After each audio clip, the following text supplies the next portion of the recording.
Bismillah, Assalamualaikum warahmatullahi wabarakatuh. Kaifahalukum anak-anak? Bagaimana? Sudah siapkah kita untuk belajar tematik kembali?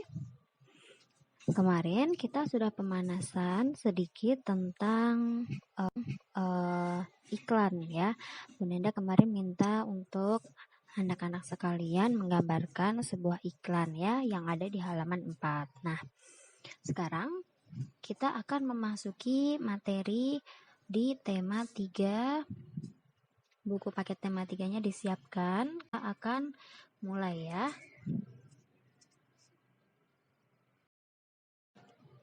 Baik, langsung saja kita mulai. Anak-anak buka buku paketnya halaman 2 ya. Kita akan mengamati bersama-sama, mengamati sebuah gambar ya. Di halaman 2 ada sebuah gambar. Di situ ada gambar buah-buahan dan sayur mayur. Ada banyak sekali macam-macamnya. Ada wortel, ada nanas, ada pisang, ada tomat, ada brokoli, ada paprika, lain sebagainya ya. Karena kita itu memiliki berbagai jenis tumbuhan yaitu sayur mayur dan buah-buahan. Itu sangat banyak sekali jenisnya ya. Nah, sekarang Bu Nanda coba tanya, sebutkan contoh-contoh makanan yang menurut kalian sehat. Nah, kalian lihat di gambar yang kalian amati itu termasuk makanan yang sehat bukan? Ya, pastinya sehat ya, karena banyak sekali mengandung vitamin, mineral, zat besi, dan lain sebagainya yang berfungsi bagi tubuh kita. Selain gambar yang ada di atas, apalagi menurut kalian contoh-contoh makanan yang sehat? Yaitu buah-buahan, sayur-sayuran, apalagi susu bisa, daging bisa, ikan bisa. Nah, itu adalah contoh-contoh makanan yang sehat. Lalu, apakah kriteria dari makanan yang sehat? Kriteria makanan yang sehat itu yang seperti apa? Kriteria itu apa? Kriteria itu seperti ciri-ciri ya. Jadi, bagaimana ciri-ciri makanan yang sehat? Nah, makanan yang sehat itu mengandung 4 sehat 5 sempurna.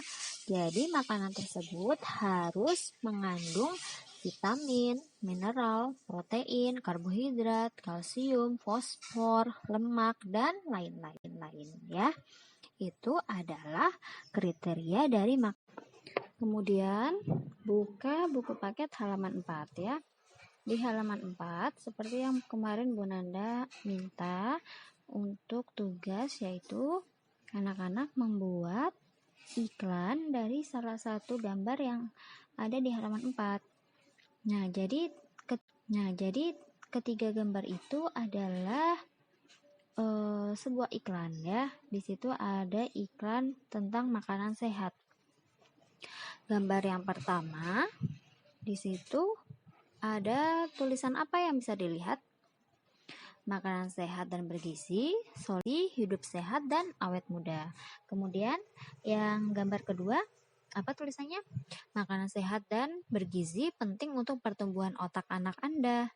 Dan kemudian yang ketiga, cintailah jantung Anda, konsumsi sayur dan buah segar, manfaat prima dengan rasa yang dahsyat. Nah, jadi ketiga iklan tersebut menggunakan bahasa iklan ya. Jadi bahasanya menggunakan kalimat yang menarik atau kalimat yang mengajak pembacanya untuk mengikuti apa yang dituliskan atau disarankan oleh pembuat iklan. Jadi kalau ingin membuat iklan harus menggunakan kalimat yang sangat menarik agar yang membaca tertarik ya. Kalau iklan kalimatnya biasa-biasa saja, tidak menarik, nah itu pasti nantinya pembacanya tidak akan tertarik ya.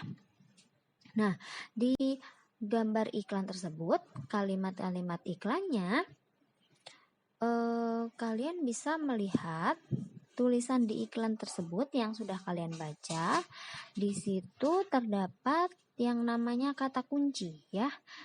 Jadi Brenda sekarang akan menjelaskan tentang apa itu kata kunci. Nah, Brenda akan menjelaskan ya. Jadi kata kunci adalah sebuah kata atau konsep dengan keistimewaan yang berarti kata apapun yang digunakan sebagai kunci dan kode atau digunakan untuk menghubungkan ke kata lain atau informasi lain. Nah, kata kunci ini biasanya bisa kalian gunakan untuk mencari sesuatu di Google. Nah, nanti semisal kalian membuka Google, kalian mengetik kata kunci kursi. Nah, nanti akan keluar semua tentang kursi. Apa itu kursi, macam-macam kursi, kemudian cara membuat kursi, cara merawat kursi. Nah, tentang kursi semuanya akan muncul. Nah, itu namanya kata kunci. Semisal kalian mengetik kata kunci buah. Nah, kemudian nanti di Google akan keluar semua buah. Macam-macam buah. Kemudian ada buah jeruk, buah semangka, buah melon. Kemudian cara merawat melon, cara merawat buah.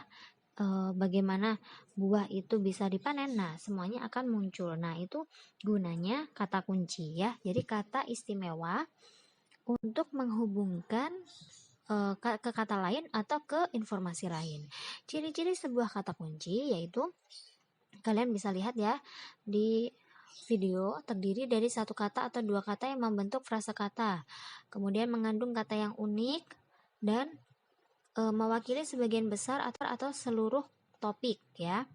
Nah, kemudian kata kunci yang kalian temukan dalam iklan. Kalian tadi bisa melihat kata kunci yang ada di iklan di halaman 4 ya. Apa kata kuncinya? Banyak ya. Contohnya makanan bergizi, itu juga kata kunci. Buah-buahan, kata kunci. Sayur mayur, kata kunci ya. Kemudian Bu Nanda akan menjelaskan tentang selanjutnya ya. Jadi itu kata kunci. Jadi sambil Bu Nanda menjelaskan, jangan lupa untuk ditulis ya apa yang Bu Nanda tadi sudah menyebutkan. Susu adalah salah satu makanan sehat. Nah, kalau kita tahu susu itu dihasilkan oleh hewan apa? Oleh hewan sapi ya. Jadi sapi itu selain menghasilkan daging juga menghasilkan susu. Nah, apakah kalian tahu sapi itu meskipun dia tidak sedang makan, namun dia itu tetap saja mengunyah-ngunyah atau menggerak-gerakkan mulutnya. Siapa yang pernah tahu? Jadi meskipun dia sedang duduk atau berdiri, tidak sedang makan rumput, tapi mulutnya tetap saja bergerak-gerak seperti mengunyah makanan. Siapa yang pernah tahu? Nah, itulah sapi ya. Itu kekhasannya sapi. Nah, kenapa sapi seperti itu? Jadi sapi itu termasuk hewan ruminansia. Hewan ruminansia itu apa? Kelompok hewan mamalia yang biasa memamah 2 kali, yang dikenal dengan sebagai hewan memamah biak ya. Jadi hewan memamah biak atau memakan makanannya 2 kali. Oleh karena itu, sapi sering sekali menggerak-gerakkan mulutnya meskipun dia sedang tidak makan. Nah, contoh hewan ruminansia lainnya apa selain sapi? Ada kerbau, rusa, domba, kambing, kijang. Nah, itu contoh-contoh dari hewan. Jadi, kalau hewan ruminansia itu berbeda ya. Jadi dia lebih unik. Kalian buka halaman 7. Di halaman 7 ada gambar seekor sapi. Nah, di situ sapi itu, jika kalian tahu, sapi itu berbeda sekali lambungnya dengan lambung manusia. Kalau lambung manusia itu kecil. Kalau lambung sapi ukurannya jauh lebih besar ya. Dan lambung sapi memiliki 4 bagian. Apa saja 4 bagiannya? Ada rumen, retikulum, omasum, dan abomasum ya.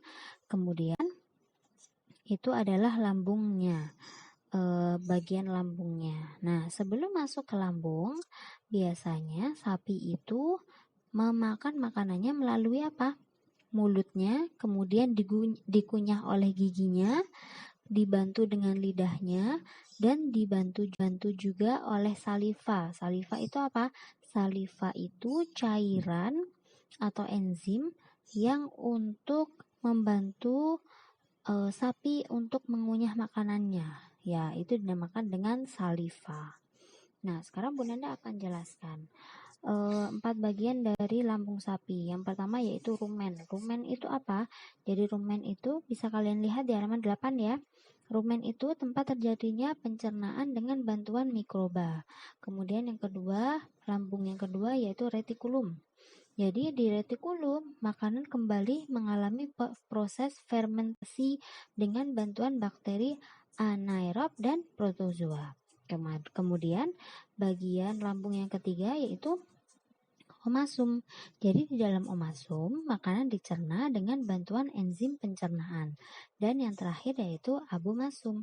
Di abomasum ini adalah bagian yang makanannya dicerna dengan bantuan enzim pencernaan yaitu enzim pepsin ya yang dihasilkan oleh abomasum.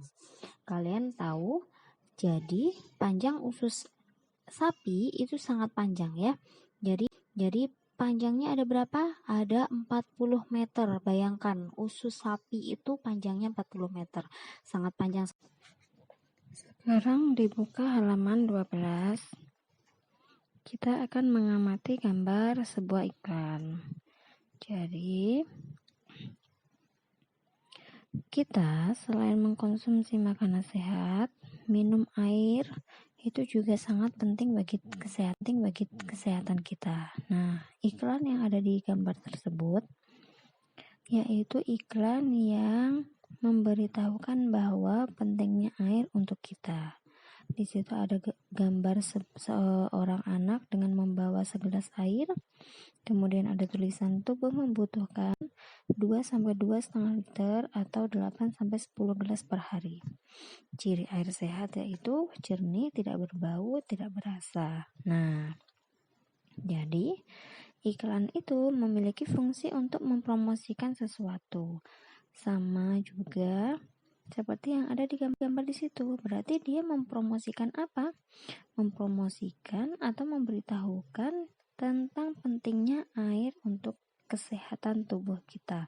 Selain kita makan makanan yang sehat, juga perlu air untuk kesehatan tubuh kita. Nah, di situ iklan tersebut gunakan kalimat yang menarik dan mudah dipahami serta gambar yang menarik ya.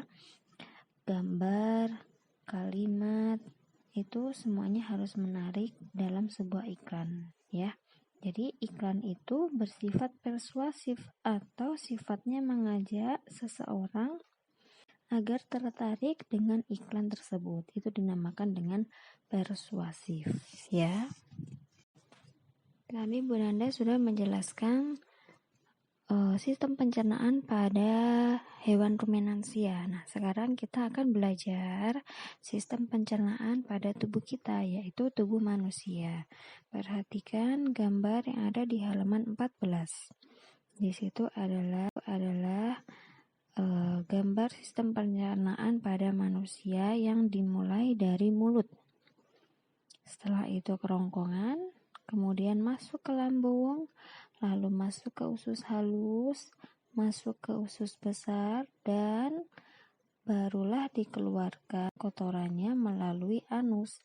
Jadi zat-zat yang tidak penting, yang sudah tidak ada sari-sari makanannya, sudah tidak ada gizinya, nanti akan dikeluarkan melalui anus. Jadi Bu Nanda akan menjelaskan proses pencernaan makanan pada manusia yang dimulai dari mulut ya. Jadi pertama-tama proses memasukkan makanan ke dalam mulut. Nah, setelah itu kemudian dikunyah makanannya menggunakan apa? Menggunakan gigi. Gigi kita ada 3 macam ya.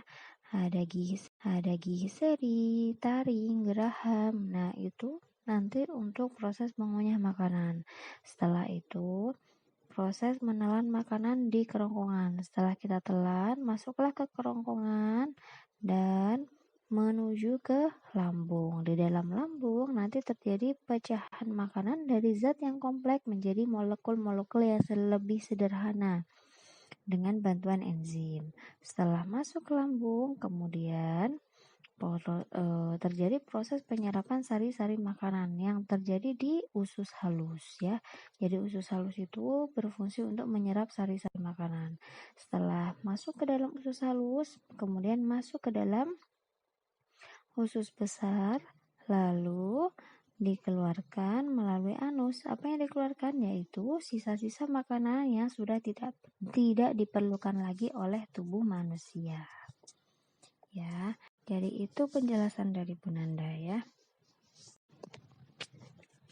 Dan Bu Nanda akan memberikan tugas sedikit ya, tugas sedikit yang bisa kalian kerjakan di classroom ya. Jadi setelah menyimak video dari Bu Nanda ini, silakan kalian anak-anak membuka Google Classroom-nya masing-masing, dibaca soalnya, kemudian dikerjakan dan dikirim. Jangan lupa tulis nama dan nomor absennya ya. Dan jangan lupa kelasnya ya.